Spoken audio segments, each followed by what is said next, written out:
കൃഷ്ണമ്മയുടെ കരുണാപാദം. ഒരു പച്ചപ്പറഞ്ഞ ഗ്രാമത്തിൽ കൃഷ്ണമ്മ എന്നു പേരുള്ള ഒരു വെളുത്ത പശു ജീവിച്ചിരുന്നു. അവൾ ഗ്രാമത്തിലെ എല്ലാവർക്കും പ്രിയങ്കരിയായിരുന്നു.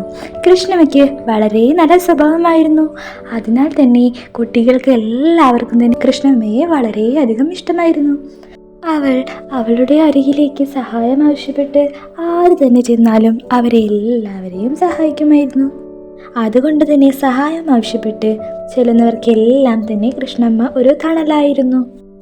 ഒരു ദിവസം ഗ്രാമത്തിന് സമീപമുള്ള വയലിൽ വലിയ വരൾച്ച വന്നു.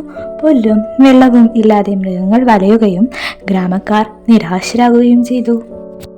ഇതെല്ലാം കണ്ടുകൊണ്ടിരിക്കുന്ന കൃഷ്ണമ്മയ്ക്ക് വളരെ സങ്കടം തോന്നി.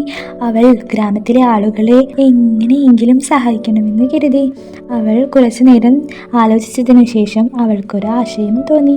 അവൾ ഗ്രാമത്തിലെ കുട്ടികളോടായി പറഞ്ഞു, അടുത്ത കാടിൻ്റെ അതിർത്തിയിൽ ഇപ്പോഴും പച്ചപ്പുണ്ട്, നാം ഒരുമിച്ച് അവിടേക്ക് എത്തിച്ചേരാം. കൃഷ്ണമ്മ ഗ്രാമത്തിലെ ചെറിയ മൃഗങ്ങളെയും കൂട്ടി ദൂരെയുള്ള കാട്ടിലേക്ക് നടന്നു. അവളുടെ ധൈര്യവും ആത്മവിശ്വാസവും കണ്ട് മറ്റു മൃഗങ്ങൾക്കും ഗ്രാമക്കാർക്കും പ്രത്യാശ ലഭിച്ചു. അതിനാൽ തന്നെ അവരും അവളോടൊപ്പം കാട്ടിലേക്കായി നടന്നു.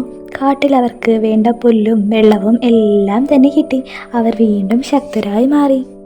വേനൽക്കാലം അവസാനിച്ചപ്പോൾ അവർ വീണ്ടും കാട്ടിലൂടെ തിരികെ തന്നെ ഗ്രാമത്തിലേക്കായി പോയി. അവിടെ ചെന്ന അവർ കൃഷ്ണമ്മയെ വളരെ സ്നേഹത്തോടെ ആദരിച്ചു.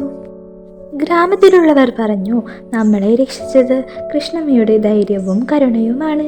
അവളില്ലെങ്കിൽ നമ്മൾ ഒരിക്കലും ഈ പ്രയാസത്തെ അതിജീവിക്കില്ലായിരുന്നു. കുട്ടികളെ, ഈ കഥയിൽ നിന്നും നിങ്ങൾക്ക് എന്തു മനസ്സിലായി?